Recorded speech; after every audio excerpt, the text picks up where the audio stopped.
ব্যাংকককে নারকেলের স্বর্গরাজ্য বললেও ভুল হবে না। দর্শক, আজকের ভিডিওতে এমনই এক ফ্যাক্টরি দেখবেন যেখানে হাজার হাজার ডাব প্রসেস হয়, যা পুরো থাইল্যান্ড তো বটেই, বিদেশেও রপ্তানি করে কোটি কোটি টাকা আয় করছে। এই ডাব দিয়ে যে কি কি বানায় তা না দেখলে বিশ্বাস করতে পারবেন না।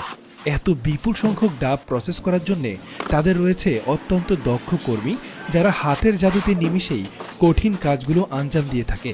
প্রথমে বাগান থেকে ডাবগুলো সংগ্রহ করা হয়।